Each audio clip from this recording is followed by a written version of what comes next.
in San Francisco, there's this amazing thing that you can just kind of do what you really want to do and chase down your dream. I feel like it's supported here more than other places.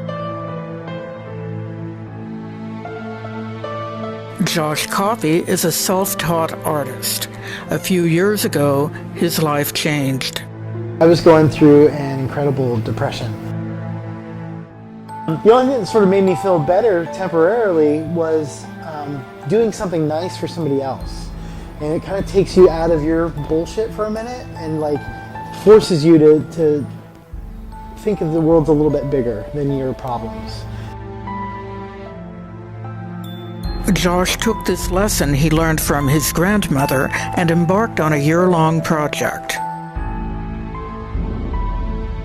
Every day for a year, I made a gift or did something for somebody else, and then I would write about it on my blog and then make a painting about each day's gift.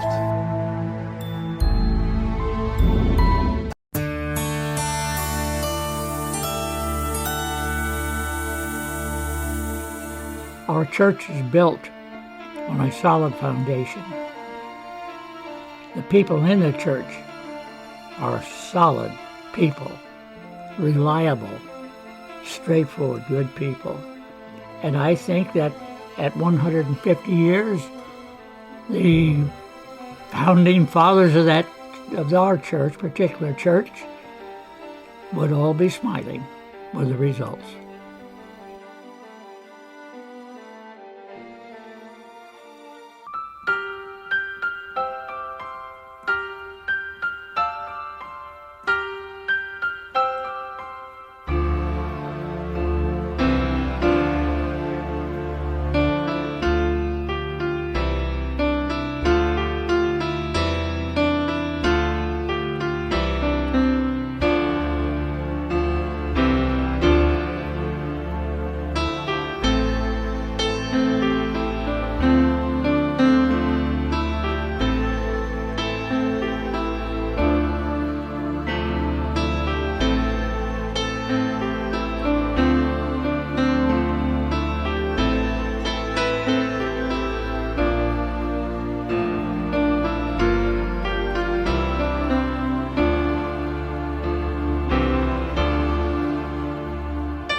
Well, we got along like any normal brother and sister.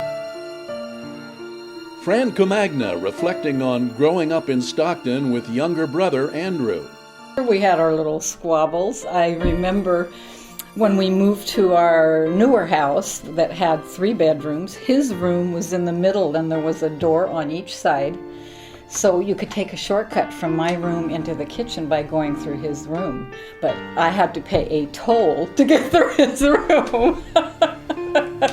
I remember that dearly. So I wonder, were those tolls monetary or favors or what? Quarters.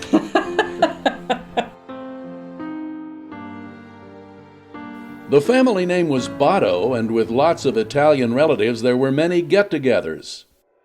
Every birthday, every baptism, every communion, every excuse for a party. We had a big Italian dinner and party and all the relatives were there.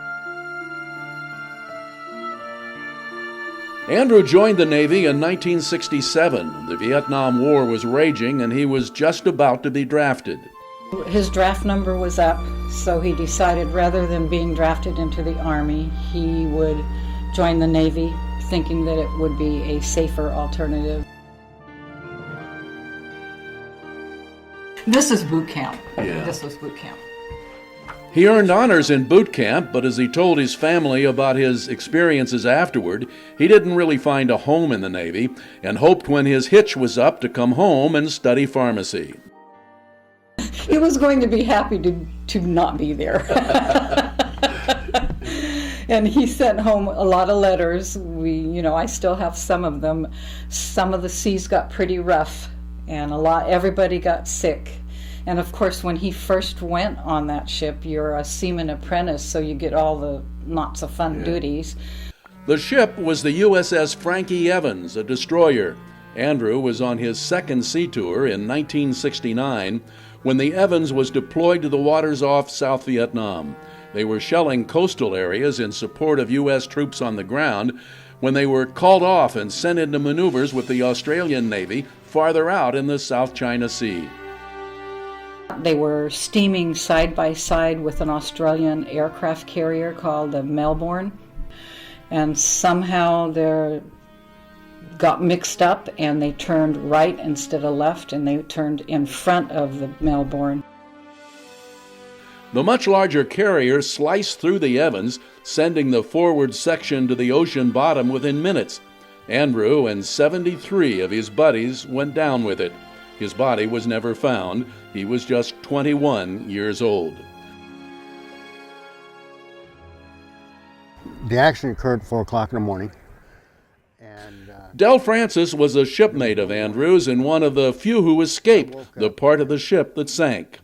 There was 3 of us that started up the ladder immediately, and a couple followed.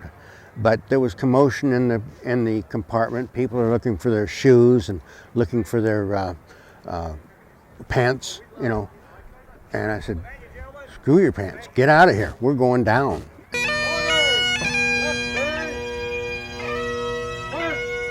Francis was at the California Veterans Memorial in Sacramento when Andrew Botto's name and those of 21 other California sailors who died in the Evans tragedy were added to it as a result of recent special legislation. His name is also on the Vietnam Monument in downtown Stockton, which was one of the first in the nation honoring Americans killed in the war. But it is missing from the Vietnam Wall in Washington, the nation's foremost memorial to those who paid the supreme sacrifice. We were pretty excited about, maybe going back and seeing my brother's name on the wall. So we you can ask for a list of names that were on the wall, and none of those 74 boys' names are on the wall. Fran says her mother wrote to her representatives in Congress and eventually the Pentagon before being told why. They said that they were killed outside the combat zone. There's this imaginary line that's drawn in the South China Sea, and they were on the wrong side, so the Department of Defense does not consider them a casualty of the Vietnam War.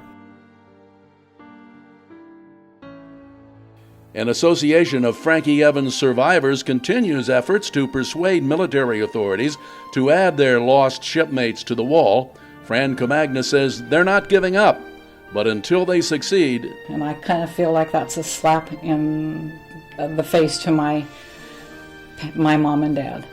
They gave up their son for this country.